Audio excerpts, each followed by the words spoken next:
Yo! What's going on, guys? My name is Mindset, and today we're going to be checking out Phantom Busters.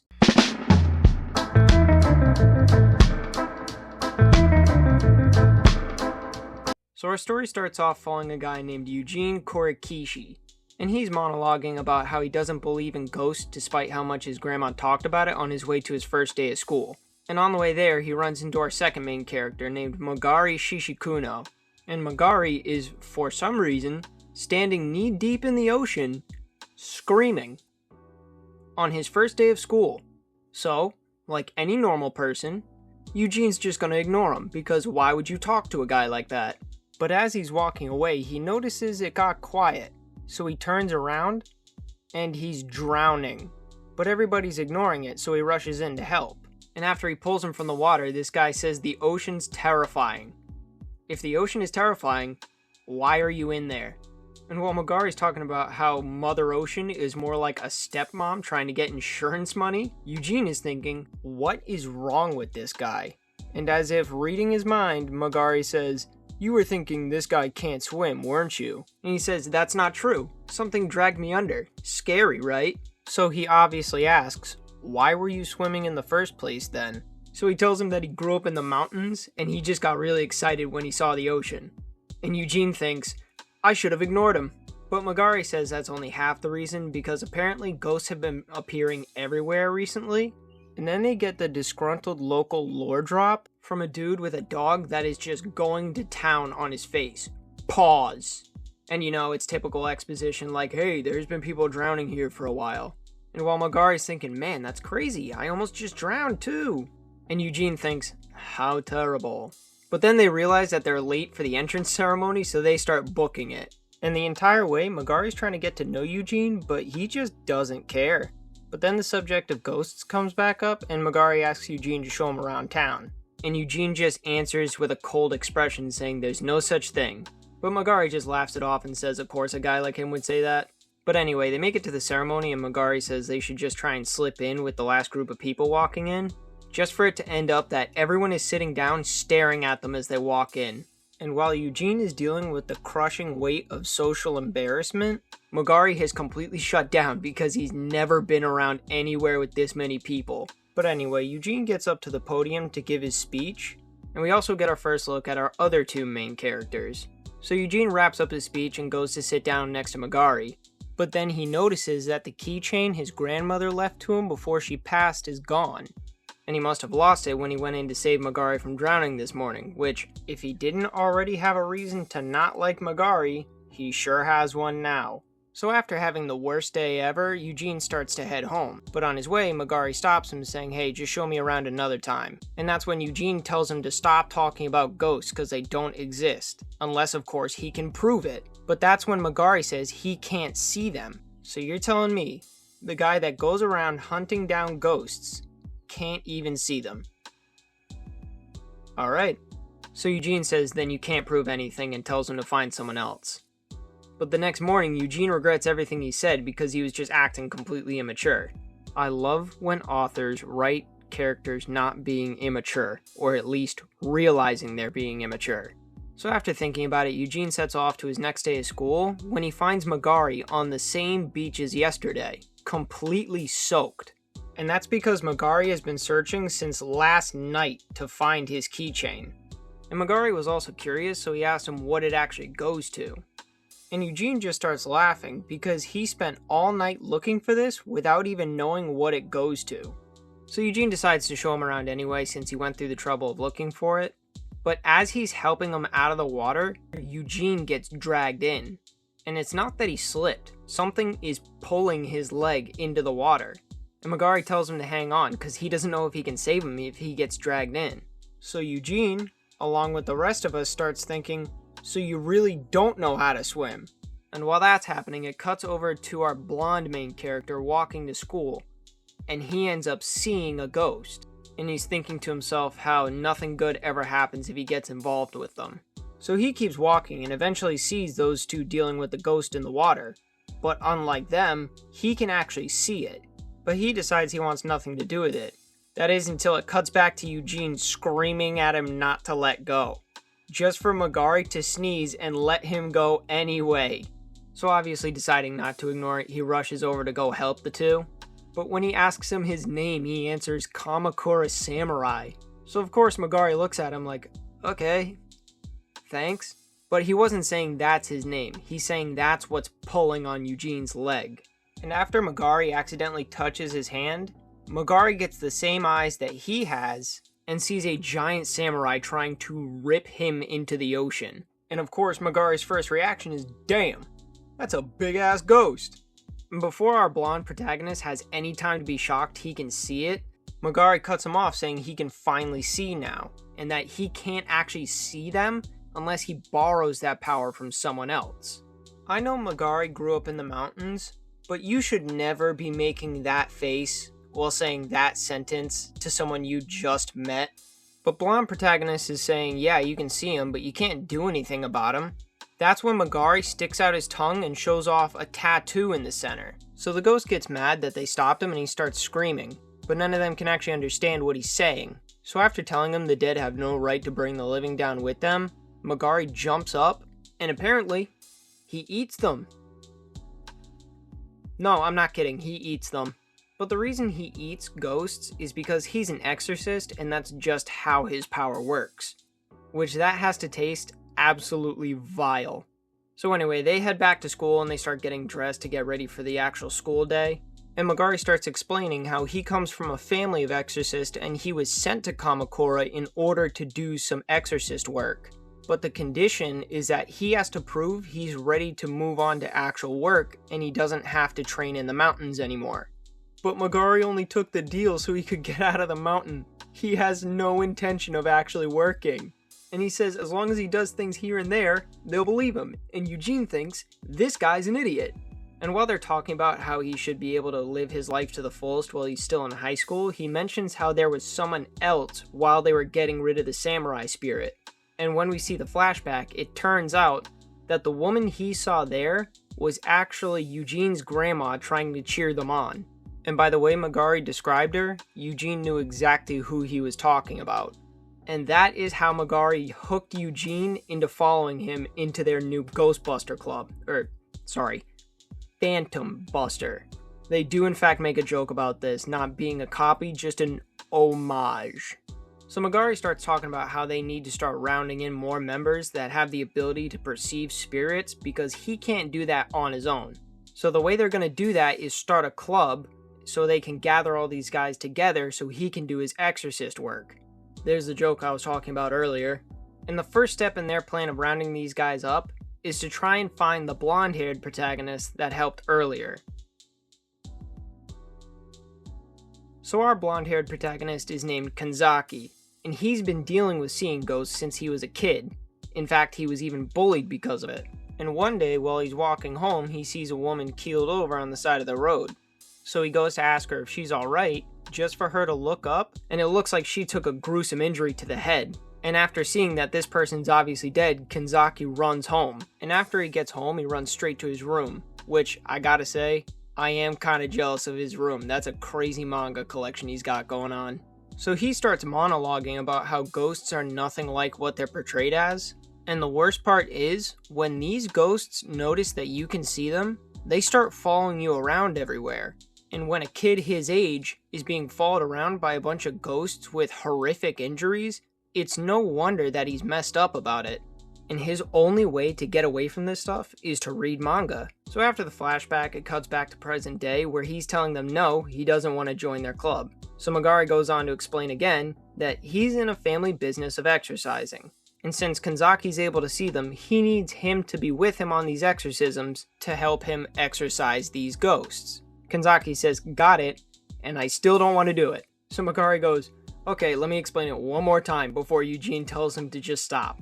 And Kanzaki says while he appreciates the fact that there are other people around that can sense them too, he's tired of being followed around by the spirits he can see. And he specifically mentions how nightmare-inducing it is to wake up to all these injured people hovering over you. So he just wants to be left alone. Besides, he's already planning on joining another club anyway. So out of curiosity, they ask him what club he's joining, and he says basketball. But the thing is, he's never played. And I'm sure you're wondering, like me and the main characters here, why would you join the club if you've never played before? Well, I'll tell you why. Apparently he wants to join the club because, and I quote, "'cause I love slam dunk." Yep, he wants to play basketball because he loves the manga Slam Dunk. Hey man, if that makes you happy, go for it. But Magari says he has no idea what this is, and Kanzaki is completely shocked by it. Then Eugene says it's a very popular basketball manga, but he's never read it either, and that just shocks Kanzaki even more. He also says it has famous quotes like "I wanna play basketball" in it, but I'm gonna be real, I've never read it, but I guarantee you that is not a famous quote. You have got to be kidding me. And Kanzaki decides right then and there, I hate you. He even says, how can you come to a school in Shonen and not know what slam dunk is?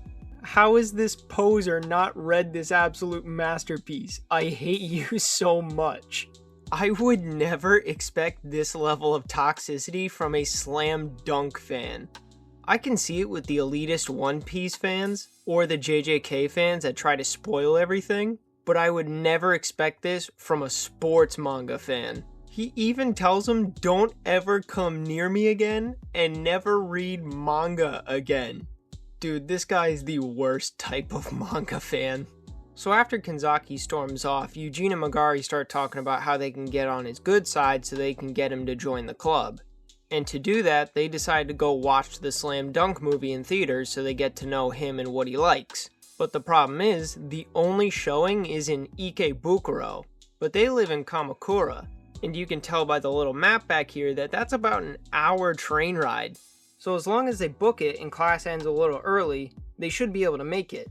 But right as class is about to end, the teacher decides to hold them back and have the most useless inspirational speech I've ever heard. The lotus flower may at first glance appear beautiful, but in truth, it buries its roots in the mud. Bro, what are you talking about? So they just say screw it, we don't have the free time that adults do, and just book it. And while they're running, Eugene asks Magari why he's so intent on getting Kanzaki to join them, and he says he needs them in order to use his powers. But what sounds honorable at first just devolves into, I don't want to work, I just want to mess around and leave stuff for other people's to do. So anyway, those two rush off to the movie theater while Kanzaki heads to basketball tryouts. But here's the problem. Not only is his only experience with basketball through a manga, but the fact that he's a giant otaku means he is completely unathletic. So basically, Kanzaki wants to join a club that he's never played the sport and also isn't even athletic. So the tryouts start, and as Kanzaki's going through the motions, there's these two players that keep pointing and laughing at him, and Kanzaki, being angry, just keeps giving him dirty looks. So practice finally ends and he starts wrapping up for the day. But then this grown man LARPing as a high schooler comes over and asks him if he's picking a fight and why he's been giving him dirty looks all day. And Kanzaki says, I wasn't looking at you, I was looking at those two over there. But it turns out those two are ghosts, and he's just getting even more mad because he thinks he's messing with him. So this guy drags Kanzaki away, throws him into a sink, and tells him to get rid of the dye and colored contacts. But obviously he can't take the contacts out because there's no contacts to begin with. And that just pisses this guy off more because he thinks he's still lying. So he dunks his head under the water and starts pouring hair dye into his head. But the captain tells him to knock it off and there's no need to do all that. Not that he says there's no need to do all that, he says there's no need to do that for a kid who hasn't even joined. So you're telling me that'd be okay if he was part of the club? I gotta say, the one thing that proceeds to elude me is where the line is between hazing and bullying in manga. So after grumbling about having to listen to this guy, he tells him they don't need a wannabe delinquent in their club. But there are still some good people around because these three come over to try and comfort him. And while they're talking, they ask him why not just dye your hair back and avoid the trouble. And that's when he starts over-explaining, saying that ghosts won't follow him if he dyes his hair like that. Because with people and ghosts alike, they don't approach people that look like a delinquent. And obviously after hearing that over-explanation, they make this face. And before you say anything, after everything he just said, can you really blame them? So after that train wreck of a day, Kanzaki goes home wondering what he should do. But the very next day, he's back in the gym sweeping the floors. And Mr. High School LARPer here asks him why he's here, and he says, I can come back as long as I want to be part of the training, right? But here's the thing. He's not here because he's determined to join the club anymore. Kanzaki is just that petty. But right before tensions flare, Magari comes through, steals the ball from the captain, and does a couple impressive moves around Kanzaki, and then he goes for a shot. Just to completely miss and look cocky about it. But anyway, they came to talk to Kanzaki, so they start trying to push him out the door. And while Kanzaki's trying to say, I want to stay and play basketball, the senior from yesterday says, good riddance, we don't need that delinquent. But what makes it worse for this guy is Magari is just as petty as Kanzaki is. And he tells him that Kanzaki is actually amazing, while at the same time saying people who say they don't need others end up alone.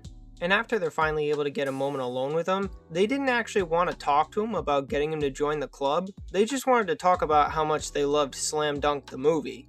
And it also shows how getting there left them in absolute shambles. But while they're talking about how they stopped to get some of the manga on their way home, Kanzaki asks why they went through all that, and they said they just wanted to share the same interests as him. So Kanzaki turns around sighing, and while these two are freaking out thinking they said something wrong, he was just hiding the fact that he was crying because someone finally has the same interests as him. And so he acknowledges their effort and says, as long as you can keep me safe, I'm willing to help you out. But he has a favor he wants him to help him out with first. So they charge right back into the gym, walk right up to the ghosts, and he eats them right in front of everyone. Now, why is the fact that he's eating them right in front of everyone matter? Well, you see this, right, with our vision of ghosts. But the normal people, with no such ability, are seeing this, with Kanzaki in the back screaming, get eaten. Seeing this, you can't really blame people for not wanting to talk to these guys. But anyway, now that that's resolved, it's time to meet our final member. But before we get formally introduced, it shows a scene of him talking to a ghost along a river. And he basically just has a conversation with them until he can get them to let go of their regrets and move on to the next life. So now that the ghost is gone, he starts packing up to leave. But as he's leaving, these two tourists come over asking for directions. But while they're talking, he puts on a deadpan look, starts stuttering, and then straight up vomits right in front of them. So yeah, this guy can spend all day talking with spirits, but the second he comes face to face with a living, breathing person, he violently stress vomits everywhere. So after showing us peak social anxiety, we cut back to Magari realizing how impossible it is to just go out and find another person with the same kind of psychic abilities that they have. And I'm with these two. Dude, did it really take you that long to realize this? But then he turns to Kanzaki and asks if he just happens to know anyone with psychic powers, and right as he tells him that's too convenient, he realizes he actually does. So of course, the first thing they do is go look for him, and they find him having lunch alone outside of school when Kanzaki introduces him as Tamon, and talks about how he always runs out of class and avoids talking to people. But of course, Magari doesn't take the hint and goes sprinting right up to him asking if he can talk to ghosts, which in turn causes him to vomit again. And after freaking Magari out, he runs off. So next time they want to send Eugene to talk to him because he's more of a people person. And things seem to be going fine at first, but this time he pukes blood instead. And after freaking out, he runs away again. So as a last resort, they send Kanzaki to talk to him since he's in the same class. But instead of having a normal conversation, he threatens him. And this causes the worst reaction yet, because he passes out foaming at the mouth, then proceeds to run away, still passed out. But Kanzaki's sick of all this running around, so he just chases him down. And when they finally catch up, Tamon says that he just can't look people in the eyes. So Kanzaki gets an idea, and when Eugene and Magari come to join up with them again, they turn the corner to the craziest thing they could have seen. So they tell Tamon that they need his powers to help exorcise spirits. And at first, Tamon's on board. But then he asks how he exorcises them. And he outright says, I eat them. Tamon goes, huh? Magari, even more confident than before, goes, I eat them. I mean, seriously, how is anyone supposed to react to that? But anyway, after hearing that, Tamon says, yeah, I won't join you guys. So they ask him why, because he just said it sounded like a good thing, and he goes on to explain that he prefers his way of doing things because it's a peaceful way to send them off, and his way of doing it is just forced and cruel, and he understandably just can't get down with that. And after he leaves, Magari says he really respects the guy, because he's not even an exorcist, but he's able to get ghosts to pass on just by talking to them, and that just solidifies to him that he needs to get him to join the club, and then he goes off to chase him. Then it cuts to Tommen on his way home from school, but on the way home, he hears someone crying, and when he goes to investigate, there's a ghost sitting on a log. So he sits down to talk to her and... Oh, so he's the Sanji of the group, huh? So she introduces herself as Angel and says she's a ghost because she, ended her subscription to life. And she explains how she hated it because she was always excluded and alone. And Tommen gets it because he thought talking to ghosts was normal as a kid, but he kept getting so many dirty looks from the people around him, he's just all around scared of talking to people now. So they start getting a good friendship going and they start talking about their hobbies. And of course, him being the Sanji of the group, he instantly starts falling in love with her. So they keep talking, and while they're talking, he decides he's going to help her pass on, until eventually he has to leave. But that's when he says there's a Battle of the Bands concert going on and invites her to go with him. And right after he leaves, he starts freaking out because he has a date. And then he starts talking about how she has a cute face and personality and she probably looks cute too. And then screams while biking, how could I not fall in love? Dude, this is unforeseen levels of sad. I get he's socially awkward, but how lonely can you possibly be? So he spends the next day excited and avoiding these three, but as he's leaving, Magari pulls a Simone Biles move and asks him to join again and why he won't talk to them. That's when he tells them he has a date. And of course these three are stupefied because the guy who can't even look someone in the eye has a date. But Magari notices something's off, so he decides to follow him, leaving Kanzaki behind in the process. Then it cuts to Tommen meeting Angel for their date. And aside from a weird look she gives, everything seems to be going fine and they make it to the concert. But while they're watching, Angel starts pulling Tommen to the front, which is bad enough with Tommen's fear. But as they're moving, they both start acting strange. That's when Magari shows up, and when he reaches out and grabs him, he snaps out of it and realizes he's about to walk off a cliff. And confused, Tommen asks what's happening because he was just having a nice date. That's when Magari says, dude, she got you. All you've been doing is running around in circles, then coming to the cape near the school. And when they look over to Angel, she's pissed that they stopped her. So Kanzaki starts sharing his powers and we see that she looks rough. Not because she's some witch in disguise, but because she's covered in self-mutilation scars. So Tommen asks her if that's really what she planned on doing. And I'm guessing that it's because she's a spirit, but she has the warped mentality that since they're both lonely, he should join her so they aren't anymore. Which I don't really need to explain why that's a warped way of thinking. And she keeps spiraling until she becomes a vengeful spirit. So the guys start prepping to exercise her until Tommen says they're both lonely, so maybe he should join her. That's when Magari snaps at him saying, dude, you helped her, but this is all she wanted. You're not similar. And while I appreciate what you're doing, not all of them are harmless and have to be exorcised. And after Tommen realizes that, Angel says they should share a painful death because they're the same. I'm really fearing where this character is gonna go because pain was never mentioned before. So Magari tells her if she doesn't back off, he's gonna eat her. Pause. But she rushes in and Magari starts eating her. Pause. And as Tommen's screaming that seems painful, I get flashbanged by this scene. There's nothing different from what Magari's been doing this whole time. It's just that Angel is the exact archetype I feared she'd be. And after the two who can see this made the same face I did, he finishes eating her. Pause. And when we look back to Tommen, he's having the worst reaction by far. But once he calms down, he decides he'll join them as long as they try to exorcise spirits peacefully first. And with that, we finally have our main crew together. But Tommen was curious why he could suddenly see them and they re-explain how it works. So Tommen asks if that means they can eat ghosts too. But Magari with a grim expression says that's for Shishikuno only. And Eugene looks like he's about to ask about it, but then he brings up how Tommen could finally look at and talk to them. Dude, you know he's self-conscious. Why would you bring it up? So our final chapter starts off with Tamon practicing looking people in the eye. And while they're doing that, Eugene is talking about getting the paperwork together to form their club. And while he's explaining all the logistics of putting this together, Magari comes in making this freaky ass face saying he found it.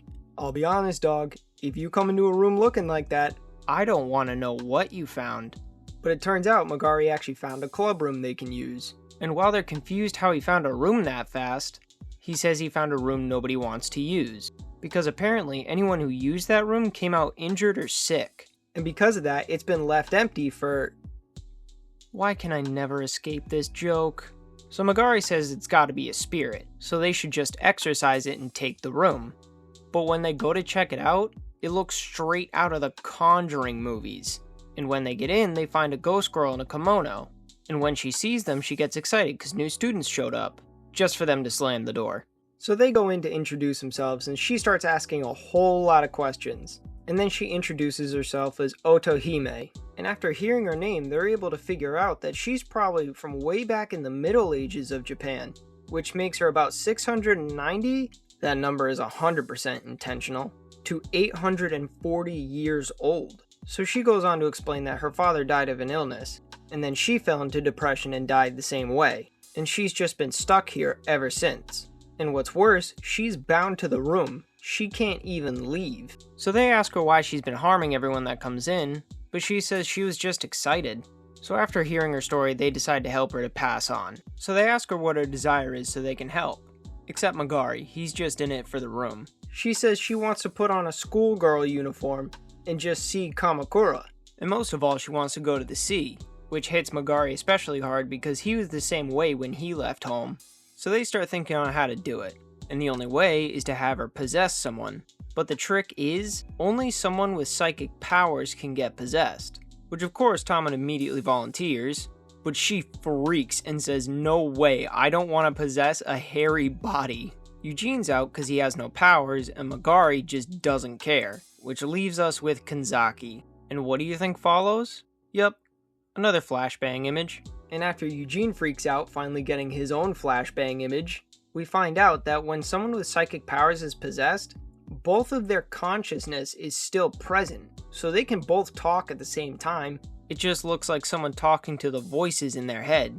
I also really appreciate how the author says they're gonna put the filter on to make it easier. And after a quick celebration that she can leave, they set out to Kamakura.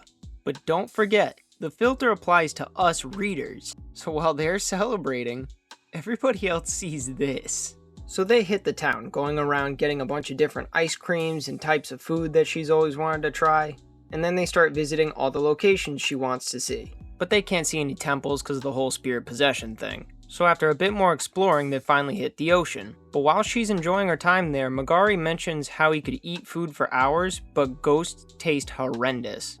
But Otohime picks up on the eating part and asks if he's Shishikuno, which surprises the guys because they didn't think she'd know who they are. That's when she starts explaining that they've been around for a long time. And the gist of it is that they set up a temple deep in the mountains, and they not only exorcised spirits, but they used them to carry out political hits. She even recalls someone that went to request their help, but was taken out by someone else who had the same idea.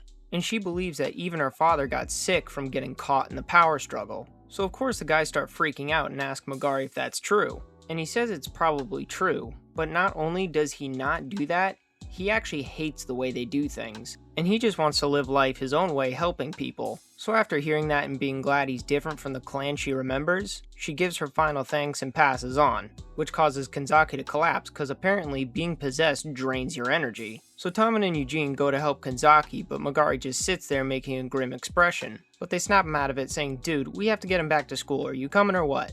That's when it cuts to a Shishikuno temple deep in the mountains with a politician asking for help in the next election. And on top of the payment and offering he brought, the head guy expects him to... You know what? Nah. You can put the pieces together yourself. So while those two are conducting business, we start following the other two from earlier. And the short version of their conversation is that these two are part of the branch family trying to overthrow the main family. And their way of doing that is taking out Magari and making it look like an accident. Because Magari, aside from the head freakazoid over there, is the only person with the same ability to eat spirits. So after being given the series' main plot point, Volume 1 comes to a close. Oh, wait, come back, that's not the end of it.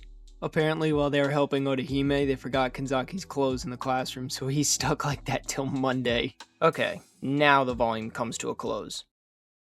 And that does it for today's video. Thank you guys for tuning in again, and I'm sorry for the clear mismatched quality of the audio. What happened was I recorded all the audio in one go, but when I checked back on what I got, there was just non-stop pops and clicking. Don't worry though, this is a one-time thing and I'll be back to normal in the next one. Speaking of the next one, as an apology for the audio, I'll let you guys know that the next video I'm doing is going to be on Centuria, another manga that looks good but doesn't get much coverage. But as far as the manga itself, I really enjoyed it. It's got an interesting power system set up, and it's also pretty funny to say the least. So I would 100% give it a try for yourself. And in the future, I'm going to be keeping all of the single book videos as a series called Manga Watchlist. But with all that aside, that does it for this audio illiterate guy. Make sure to like the video if you like the book, and leave a comment if you have anything else you want me to cover. And don't forget the subscribe and bell button so you know when my next video drops. Anyways, have a great day, God bless you, peace.